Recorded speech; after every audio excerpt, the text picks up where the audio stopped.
মসজিদে গিয়ে মুসলমান দেখি, গির্জায় গিয়ে দেখি খ্রিস্টান, মন্দিরে গিয়ে হিন্দু দেখলাম, হসপিটালের বিছানায় গিয়ে দেখলাম সকলে সমান, সেখানে আলাদা কেউ নেই। আমার জন্যও যা নিয়ম, মুসলিমের জন্যও তা নিয়ম। আমার রক্ত তার রক্তের সঙ্গে মিলে গেলে বিচার হবে না, দিয়ে দিতে হবে। আগে জীবনটা তো বাঁচুক, পরে রক্তের বিচার হবে। আমরা শুরু করেছি, অন্য কেউ নয়। বৈষ্ণব মহাজন লিখতে গিয়ে লিখেছেন, গাও পুন পুন শ্রী গৌরাঙ্গের গুণ উলুধ্বনি,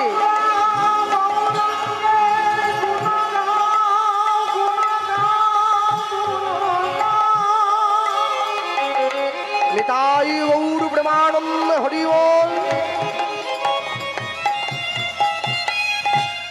গৌরাঙ্গের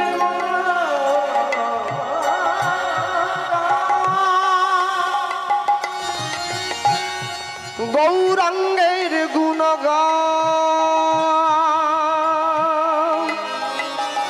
গৌরাঙ্গের গুণগান,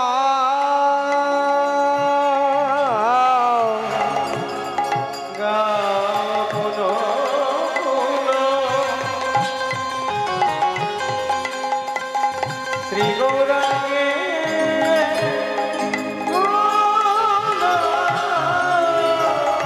গাও পুন পুন পুন পুন, গাও পুন পুন গুণ পুন গাও গুণ, যার নুন খেলে তার গুণ গাও, নইলে মানুষ তোমায় বেঈমান বলবে, অকৃতজ্ঞ বলবে। গাও পুন পুন শ্রী গৌরাঙ্গে গুণ।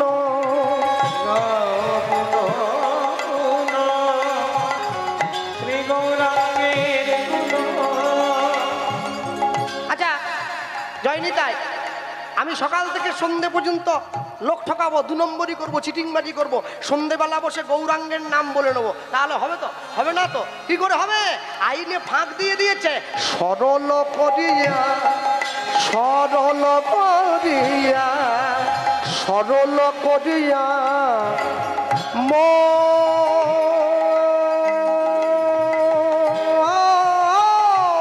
নিতাই গৌর হরি বল।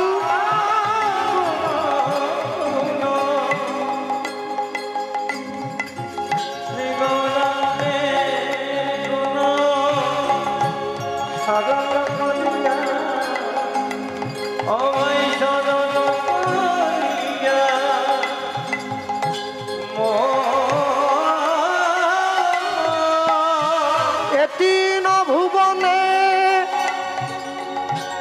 আমি এমন দয়াল, না দেখো একজ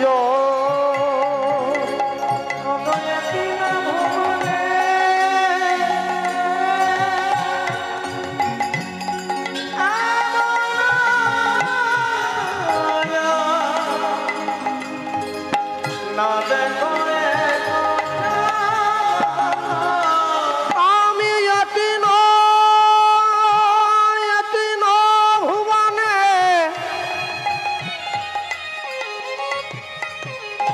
এমন দয়াল,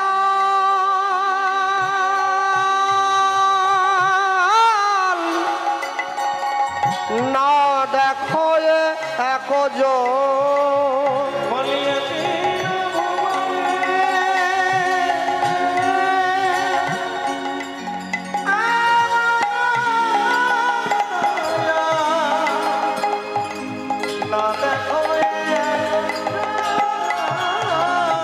আমি এমন দয়াল আর দেখি নাই, আমি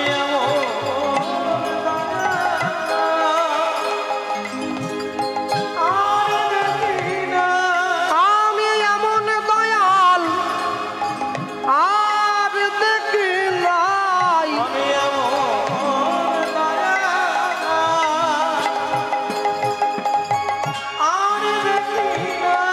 যেজন মার খাবে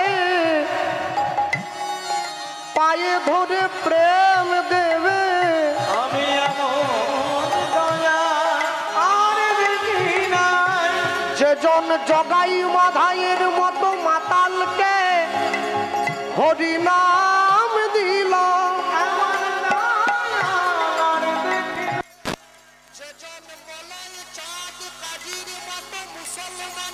কৃষ্ণ নাম দিল। সেজন চপল গোপালকে উদ্ধার করিল। জীবের হাতে ধরিল আর পায়ে পড়িল। বলি জীবকে হৃদয় মাঝে জগাই ধরে। বলি নামে জগৎ মাতাইল নিতাই গৌর।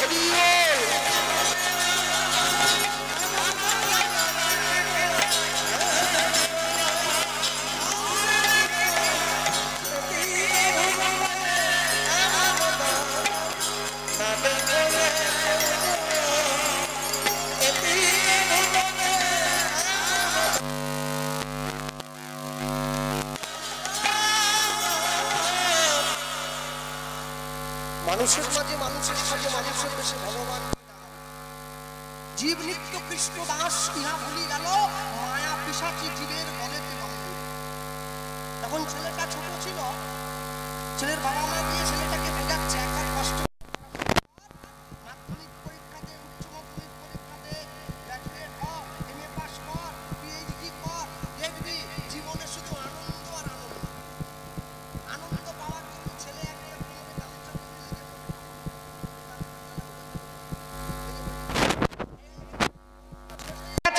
এইবার ছেলের মা গিয়ে সঙ্গে সঙ্গে ছেলেকে বলছে, ও খোকা কি এইবারে যতদূর পর্যন্ত পড়েছিস সমস্ত কাগজপত্রগুলো বগলের দরজায় নিয়ে সরকারের ঘরে ঘরে ঘুরে বেড়া। একবার যদি একটা চাকরি কোনো রকম পেয়ে যেতে পারিস জীবনে দেখবি আনন্দ আর আনন্দ। ছেলে ঘুরে বেড়াচ্ছে, আনন্দ পাবে বলে। যাক, চাকরি একটা পেয়েছে। বাড়ি কোথায়? সোনারপুর। পোস্টিং কোথায়? হাওড়া ময়দান। রোজ সকালবেলা 5টার সময় ঘুম থেকে উঠে স্নান করে বাসের ট্রামে লোকের কৌনিগুতো ঠেলা খেতে খেতে যাচ্ছে। ওরে আনন্দ আর আনন্দ, কি আনন্দ পাচ্ছে। এইবারে ছেলের বাবা গিয়ে ছেলেকে বোঝাচ্ছে, 30 বছর বয়স হয়ে গেল খোকা, বাড়িতে একটা লাল টুকটুকে বৌমা আনবো, দেখবি সংসারে আনন্দ আর আনন্দ। বাবার সেই বৌমা এসে গেল না, এদিকের বৌমারা ভালো, আমাদের মেদিনীপুরে ঘুরি বাপরে। যাক, হ্যাঁ, বৌমা এসে গিয়েছে, কি যে আনন্দ পাচ্ছে সে তারা জানে, বলতে পারবো না আমি। এরপরে ছেলের মা গিয়ে বলছে, ও খোকা কি একটা নাতির মুখ দেখাতে পারবি নি বাবা? একটা নাতি দেখবি আনন্দ আর আনন্দ। ও আনন্দ পাওয়ার জন্য নাতি একটা হইলো। এইবারে বাপ মা গিয়ে ছেলে বৌমা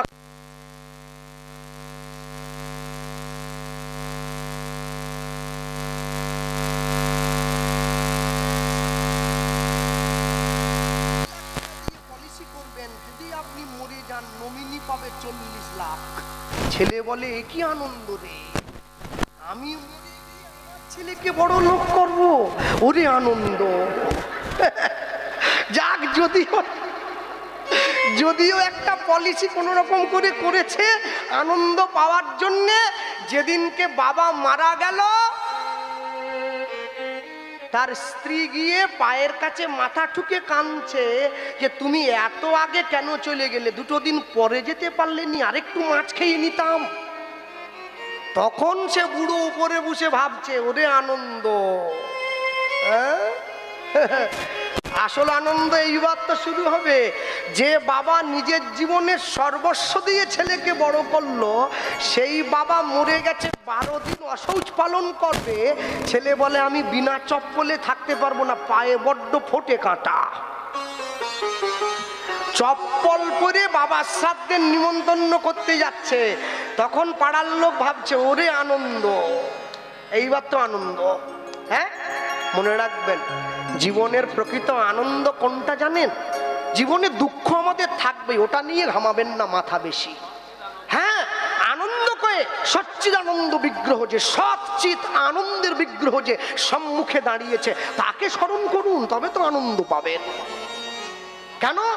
যাকে যাকে তুমি ভালোবাসো তাকে তুমি মুক্তি দাও, যদি দিন শেষে সে তোমার কাছে ফিরে আসে তাহলে বুঝবে সে তোমার ছিল, আর যদি ফিরে না আসে তুমি বুঝে নিও সে কোনোদিন তোমায় ভালোবাসেনি, অভিনয় করার জন্য তোমার কাছে এসেছে।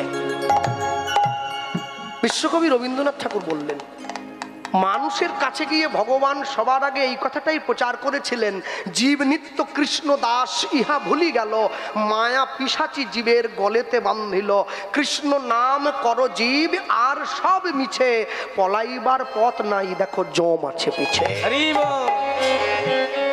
আমার গুরুদেব আমায় বলতেন, জানিস কৃষ্ণ আমি তোকে ফোন করছি আমার আশ্রমে একটু প্রসাদ পেয়ে যা।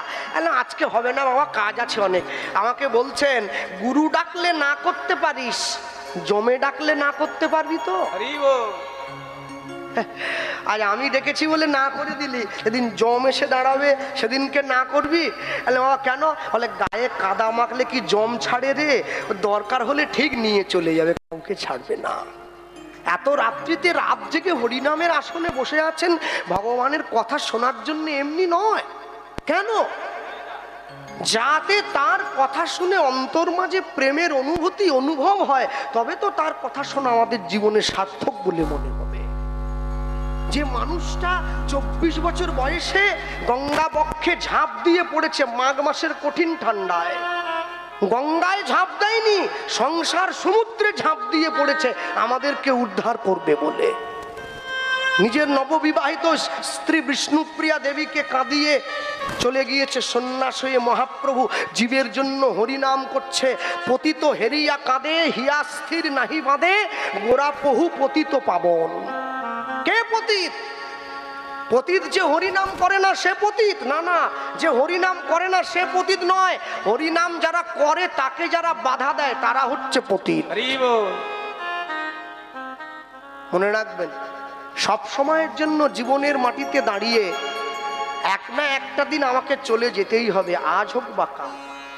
আমার বাবা বলতেন, মারা গিয়েছেন 15 বছর আগে, বলে জানো কৃষ্ণ, জগতে একদিন তুমি অনেক বড় হবে, সেদিন হয়তো আমি থাকবো না, কিন্তু মনে রেখো বাবা, তুমি কপালে তিলক করেছো, গলায় মালা দিয়েছো, নিরামিষ সেবা করছো, ভগবানকে সেবা দাও, গুরু দীক্ষা নিয়েছো, হরিনাম করছো, যদি মনুষ্যত্ব তৈরি করতে না পারো কোনোদিন ভক্ত হতে পারবে না। হ্যালো, কি করে তৈরি করবো? বলে শোনো, মেদিনীপুরে প্রচন্ড গরম, তো গ্রামের 3-4টে কল আছে, কারো কলে জল ওঠে না, তোমার বাড়ির কলটায় ঝিরঝির করে জল উঠছে। তুমি একাদশীর দিন দোতলার ছাদ থেকে মালা করতে করতে দেখলে গ্রামের মা বোনেরা এসে তোমার বাড়ির কলে জল নিচ্ছে, তুমি কাউকে কিছু না বলে বাড়ির কলটায় তালা দিয়ে দিলে। তুমি মনে রেখো, শেষ জীবনে কিন্তু তোমাকে জল বিনে চলে যেতে হবে, মালা তিলক তোমায় বাঁচাতে পারবে না। ভক্ত যদি হতে চাও আগে ভদ্র হও, যদি ভদ্র না হতে পারো কোনোদিন ভক্ত হতে পারবে না। হ্যাঁ, যে লোকটা মদ খেয়ে রাস্তায় উল্টে পড়ে থাকে ওকে কেউ টনটিটকিরি করে না, দেখবেন। যে মালা তিলক নিয়ে রাস্তা দিয়ে হেঁটে যায় ওকে লোকে টনটিটকিরি করে। কেন? একটা কারণের জন্য, যে পড়ে আছে ও তো পড়েই আছে, ওকে আর কি ফেলবো, ওই জন্য ওকে কেউ টনটিটকিরি করে না। যে মালা নিয়ে যাচ্ছে ও আমাদের সবালার থেকে এগিয়ে গেছে, ওকে টেনে নিজের জায়গায় নামানোর জন্য আমরা কটু কথা প্রয়োগ করছি। কুকুর আসিয়া এমন কামড় দিল পথিকের পায়, কামড়ের চোটে 20 দাঁত ফুটে 20 লেগে গেল পায়। রাত্রে বেচারা বিষম ব্যথায় গোটা রাত্রিটি জাগে, মেয়েটি তাহার করে হায় হায়, জাগে শিওরের আগে। বাপরে সে বলে ভৎসনা ছলে, কুকুরের ছিল দাঁত, তুমি কেন বাবা ছেড়ে দিলে তারে, তোমার কি ছিল না দাঁত? বাবা কি বলছে? কুকুরের কাজ কুকুর করেছে, কামড় দিয়েছে পায়, তা বলে কি কুকুরে কামড়ানো মানুষের শোভা পায়? আপনি আপনার জীবনের লক্ষ্য বস্তুতে স্থির থাকুন, লোকে আপনাকে অনেক কিছু বলবে, ওদিকে আপনি কান দিলে পিছিয়ে পড়বেন।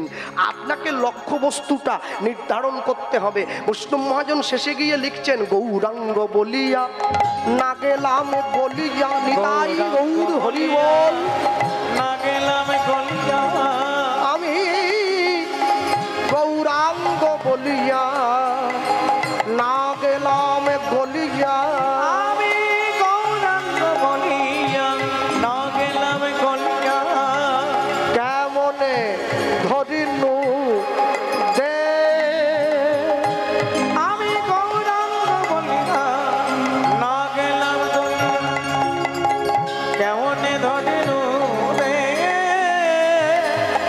বাসু ঘোষ হিয়া পাষাণ দিয়া বিধি কেমনে গড়িয়াছে।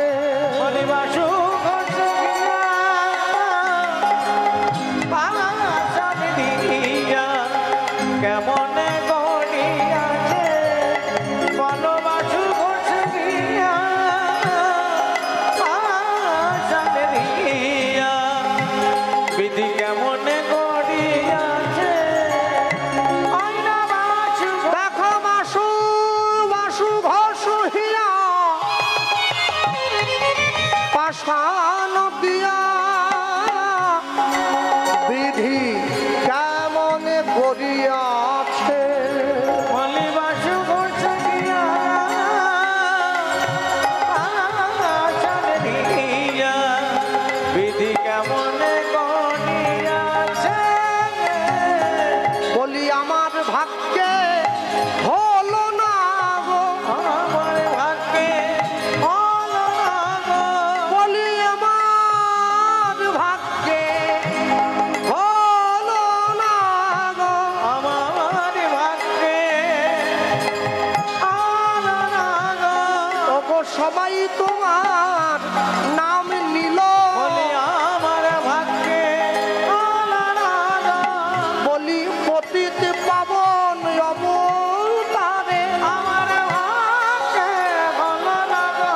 ওগো আমি পতিত রইলাম পড়ে, আমার ভাগ্যে হলো না গো। বলি পতিত পাবন অবতারে। আমার ভাগ্যে হলো না গো। ওগো আমি পতিত রইলাম পড়ে, আমার ভাগ্যে হলো না গো। তোমার নাম বুঝি নেওয়া হলো না।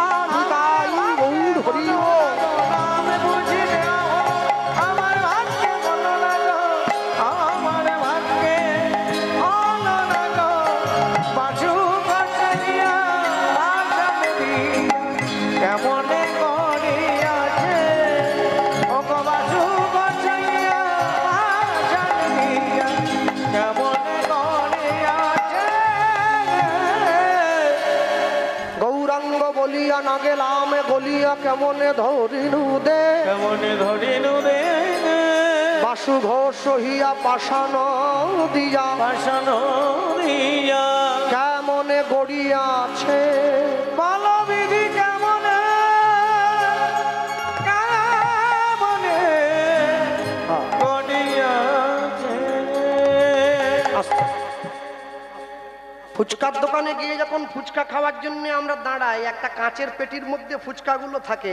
ফুচকাটা খাওয়ার জন্য তেঁতুল জলটা হাঁড়ির মধ্যে গুলিয়ে রাখা হয়। আচ্ছা, ফুচকাটাকে নিয়ে যদি জলের উপর ছেড়ে দেওয়া হয়, ওটা কিন্তু ডুবে যায় না, ভেসে থাকে। কি এবারে বাঁ হাত দিয়ে ফুটো করে আলুটা দিয়ে যখন ফুচকাটাকে ডুবিয়ে দেওয়া হয়, তখন জলের মধ্যে ডুবে যায়। মানব জীবনটা কিন্তু চট করে ভক্তির সাগরে ডুবতে চাইবে না, ওটা ভেসে থাকতে চায়। হ্যাঁ, কৃষ্ণ নামের আলুটা যখন অন্তরে প্রবেশ করে যায়, তখনই ভক্তির সাগরে ডুব দেওয়া যায়। আর জীবন যখন ভেসে থাকবে, দেখবেন জীবনে যদি ভক্তির প্রবেশ না ঘটে, হরিনামের আসনে বসলে ঘুম পায়। আধ ঘন্টা বসার পরে উঠে একটু মনটা বাইরের থেকে ঘুরে আসতে চায়, একটু ঘুরে আসলে কেমন হতো, পাটা ধরে যাচ্ছে। কিন্তু সেই আমি যখন সিরিয়ালের সামনে গিয়ে বসি, ঘন্টার পর ঘন্টা বসে থাকি, আমার ঘুমও পায় না, উঠে যেতেও ইচ্ছে করে না। কেন জানো? সিরিয়ালের সঙ্গে আমার মনের মিল হয়ে গেছে, তাই উঠে যেতে ইচ্ছা করছে না।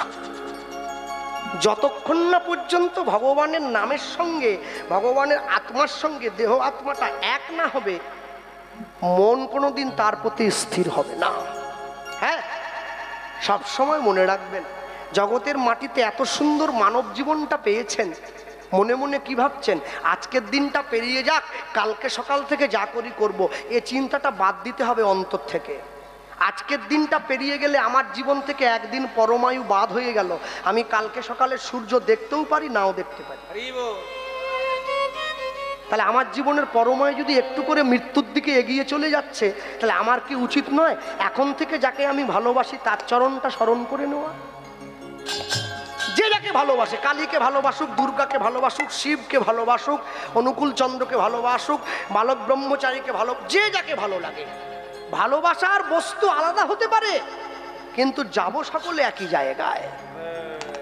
যে মা কালীকে ভালোবাসে সে যখন মারা যাবে, মারা যাওয়ার পরে কিন্তু তাকে যখন শ্মশান ঘাটে নিয়ে যাওয়া হবে, জয় কালী বলে নিয়ে যাওয়া হবে না, বল হরি হরি বল বলেই নিয়ে যাওয়া হবে। কেন? মাও তো চায় যে আমার ভক্ত একটু হরিনাম করুক। পৃথিবীতে যত দেবদেবী আছে সবাই চায় একটু হরিনাম সংকীর্তন শুনবো।